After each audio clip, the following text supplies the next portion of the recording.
कम होने का नाम नहीं लेंगे।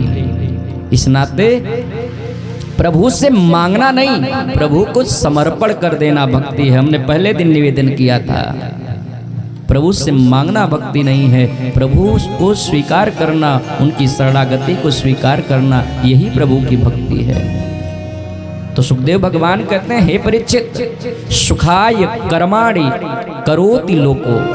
भगवान की कथा सुख को प्रदान करती है, इस नाते हे राजन, सुख हो अथवा दुख हो, भगवान की कथा को श्रवण करना चाहिए।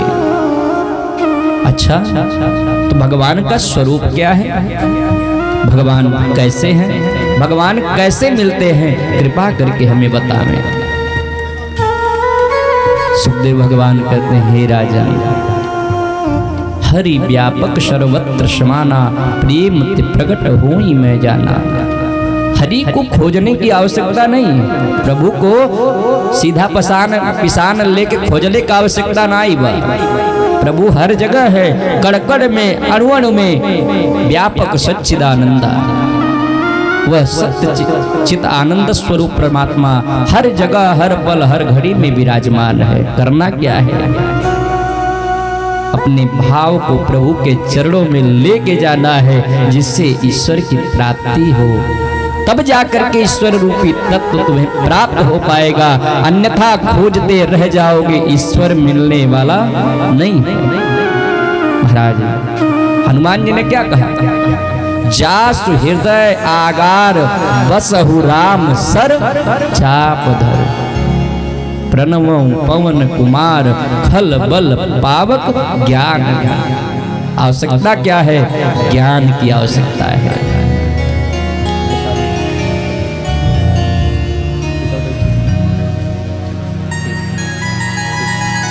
महाराज आवश्यकता है ज्ञान की।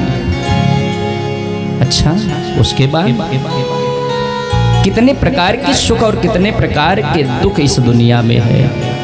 तो भगवान कहते हैं कि दुखों की गणना छोड़ दो। कोई तन दुखी, कोई मन दुखी, कोई धन बिन रहते उदास। दुख के कारणों को छोड़ दो। दुख तो इतने हैं महाराज, गिनते थक जाओगे, डॉक्टर कम पड़ जाएंगे, लेकिन बीमारी कम पड़ने वाली नहीं। कोई तन दुखे, कोई मन दुखे, कोई धन बिन रहत उदास। थोड़े थोड़े सब दुखी, सुखी राम के दास। हर व्यक्ति कहीं न कहीं किसी न किसी रूप से दुखित रहता है। उससे बचने के लिए क्या करना है, तो महाराज भगवान का चरण, उनका आश्रय, उनकी चरण सन्निधि स्वीकार करना है।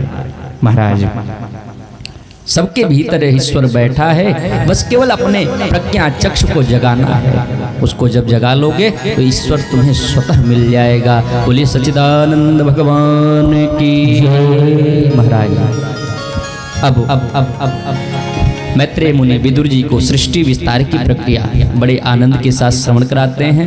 हे विदुर जी, सर्वप्रथम इस सृष्टि पर नारायण के द्वारा, उन्हीं के नाभि कमल से ब्रह्मा की उत्पत्ति, ब्रह्मा जी की उत्पत्ति होते ही भगवान ने आदेश दिया, जाओ इस सृष्टि का विस्तार करो और इस सृष्टि का निर्माण कर करके दिव्य आनंद के साथ सभी के विधि के विधान का लेखा जोखा करो। महाराज सर्वप्रथम इस सृष्टि के विस्तार के लिए भगवान ब्रह्मा जी ने सनत कुमार, सनक सनंदन सनातन संत कुमार 4 ऋषियों को प्रकट किया और चारों ऋषियों को प्रकट करने के बाद आदेश दिया, जाओ और जाकर के सृष्टि का निर्माण करो। ध्यान देंगे, सवेरे सवेरे दुकान खुल जाए, सवेरे सवेरे दुकान खोल दें, अब केहू बहुत हितैषी आ जाए, बाबू समनवा दे दो, मिली समनवा, बहनिया होई तब न मिली। तो सनत कुमारों ने कहा कि पिताश्री हमसे यह सृष्टि निर्माण नहीं हो पाएगा, हम आजीवन बाल रूप में रह करके भगवान की भक्ति करना चाहते हैं, हमसे यह सृष्टि का निर्माण इत्यादि होने वाला नहीं। ब्रह्मा जी को क्रोध आ गया और वह क्रोध उनके ब्यूटी से निकल कर करके एक बालक का स्वरूप ले लिया। जो ही वह बालक उत्पन्न हुआ रोने लगा, क्वाहम करने लगा, मैं कौन हूं, मुझे उत्पन्न करने का कारण क्या है।